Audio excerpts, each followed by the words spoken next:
Hey everyone, welcome to another episode of the No Man's Land. I'm Angela Ramirez. Today we are talking about the movement for Black Lives and their connection to Occupy Wall Street. This might sound a little strange. Occupy Wall Street happened quite some time ago, and Movement for Black Lives is a modern day political radical left organization. Um, but they actually do have an actual connection, and the connection is related to money and who handled it. You see, Movement for Black Lives and Occupy Wall Street shared a fiscal sponsor, which basically means that the organization in question would get kind of nonprofit benefits for being a 501c3. They really actually don't have to go through the process of becoming a 501c3 though, because they use what's called a fiscal sponsor, and the fiscal sponsor kind of manages the paperwork and the accounting for the actual organization that wants to become kind of like a nonprofit, but they don't have to go through all the hoops to actually gain that nonprofit status. So, long story short, the Movement for Black Lives and Occupy Wall Street both used the same fiscal sponsor called Alliance for Global Justice. And today we're going to be talking about just that. It's going to be a short video, but it's going to be a very powerful one because it actually brings a financial tie to an organization that is not only very interestingly enough Soros connected, but it is a very well documented radical left organization that does get involved in politics. So let's take a look at what we have here. For those of you guys who are interested in actually reading the article, I always post a written article with the video that lists all of our sources, all the sources that are used and cited. That way you guys can check and actually review everything that I have brought to the table, and you guys can kind of fact check me if you want. So let's get into it. Movement for Black Lives and Occupy Wall Street. What do they have in common? The same fiscal sponsor. Basically, let's talk about what the Movement for Black Lives is. So the Black Lives Matter movement is commonly thought to just be kind of managed and organized by the Black Lives Matter global network, and that's not true. Instead, there's a number of different groups that are participating in this movement, and there is actually a coalition of sorts that includes about 150 groups under an umbrella communist ideology, basically, that is largely responsible for the anti-American, anti-capitalist, and anti-racist rhetoric that is currently going around the United States right now. So the Movement for Black Lives is one of the organizations that is in this 150 group coalition.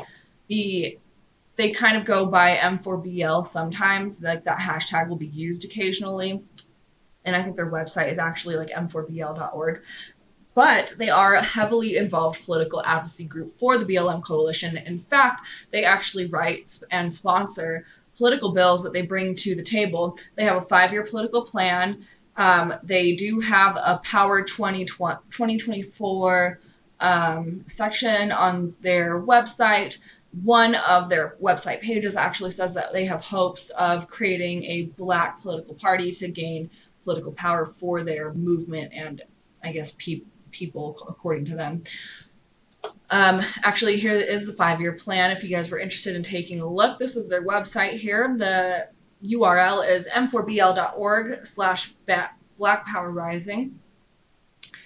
Here we have a 5-year plan with 2024 right there.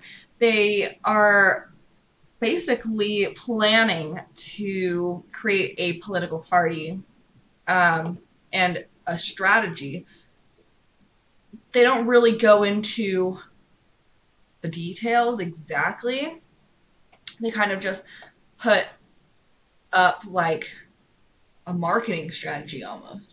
Like here we have mass engagement, local power, building across movements, multiracial strategy, leadership development, and electoral strategy. So basically, this 5-year plan doesn't actually say like what they want to do to actually help the community. Obviously, they have the vague blanket goals that they always say, like we want to eliminate racism. But then you see these people like just last night in Los Angeles, a BLM, I guess provocateur, we'll call him, was screaming at police officers saying that he was a blue-eyed devil and that he had no soul. And I don't have that video on hand at this very moment, but I can upload it later on.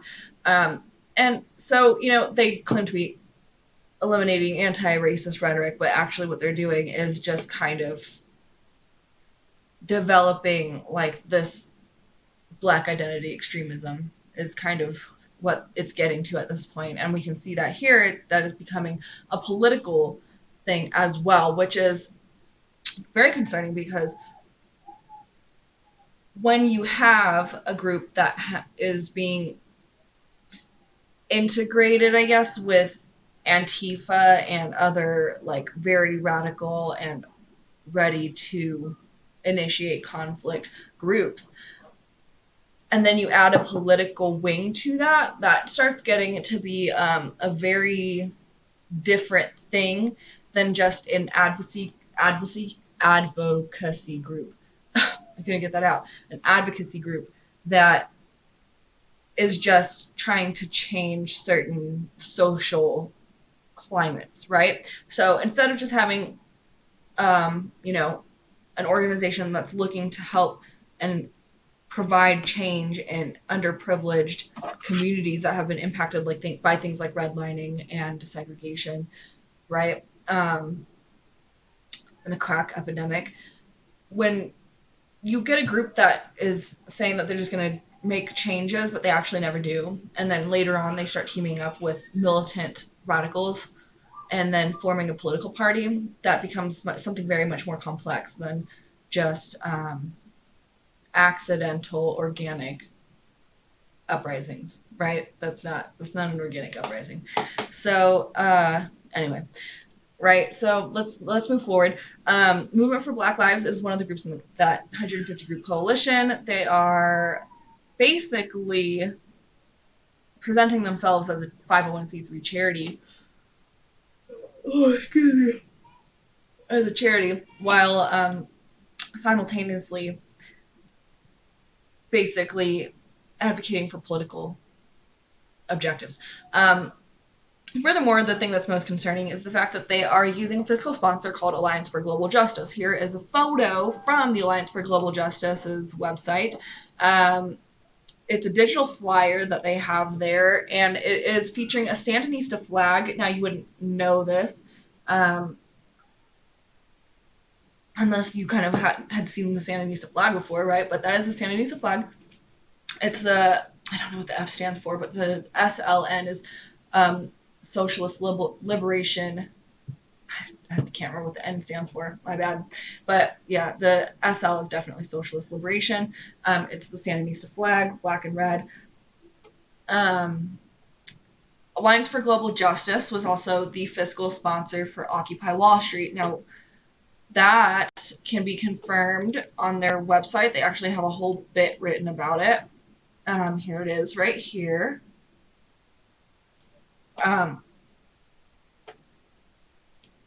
See, I think I said Venezuela. I'm sorry, it's Nicaragua. Anyway, so basically, Alliance for Global Justice handled the Occupy Wall Street fiscal sponsorship, and we all know kind of what the radical ideology was of Occupy Wall Street. They say that they didn't plan or take any credit for putting together the event, but that they wish that they could have. All credit goes to the Wall Street occupiers. So they say here, what did Alliance for Global Justice do for Occupy Wall Street? Essentially, they say, quote, we collected and processed their donations and passed the money on to them as project of the AFGJ. The IRS parlance, in IRS parlance, we take responsibility for all financial and programmatic matters of OWS. So basically, they are responsible for taking in donations, for financial reporting, managing the tax returns, via 990s, and accountable legally for anything that happens with like misappropriation of funds and things like that. So very interesting that they also are handling the fiscal sponsorship for Alliance for for Movement for Black Lives. Okay, and this is not in the blog. I've written this in a separate blog, but to go off on a side note here, this is an issue, in my opinion, when you have organizations that are basically um,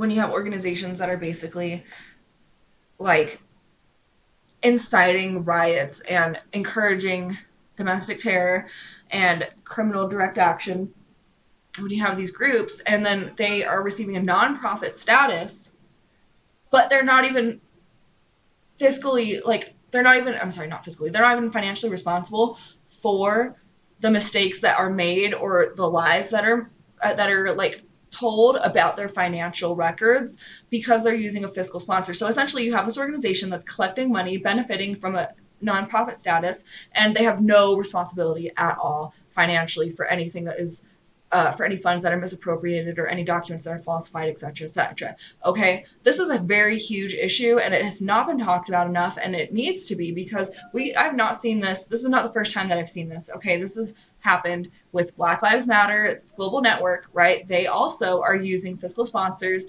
to maintain a nonprofit 501c3 status and gain all the benefits from that, but they are also working with, you know, people who are promoting direct action. I mean, look at Black Lives Matter Chicago, who recently called, where Ariel Atkins said looting is basically like reparations. And that's not an exaggeration. She really actually did say that looting is like basically reparations. So, kind of going off on a tangent there, but we need to be, as a country, smarter about checking these charities, so-called charities that are out there gaining tax exempt status, but also where's the money going? You know what I mean? Okay, we don't really know where the money is going. That's not clear in the 990 records, which I have looked over. Um, and so, we need to be a little bit more strict on do good organizations. I know that America likes to think that we are philanthropists here, but it is starting to look like a number of our philanthropists are actually not doing what they say they're doing. Um, so that said, if you guys, I don't know if you guys can hear what's going on in the background, but there's kids playing and they're like making ghost sounds. So I'm sorry if you hear this like weird woo sound. It's the kids. Okay, so Alliance for Global Justice was a fiscal sponsor for Occupy Wall Street. We've gone through that. Okay, so who is Alliance for Global Justice? They are a small charity headquartered in Arizona. They regularly publish sympathetic content regarding Venezuela, Cuba, and Nicaraguan Sandinista movements, as well as the Black Lives Matter movement in the United States. One of the regular donors on an annual basis to the Alliance for Global Justice is the New World Foundation, which is owned by George Soros's Open Society Foundation and another organization called Mott Philanthropic. Both organizations, I think we all know, are very strange. Obviously, George Soros has been connected to a number of very radical left groups in regards to funding, and I have yet to see. It's almost too clean, if you know what I mean. I don't know. I mean, that's just an opinion, right? That's not a journalistic fact, right? But in my opinion, it's strange that his name keeps popping up over and over again, funding these radical left organizations.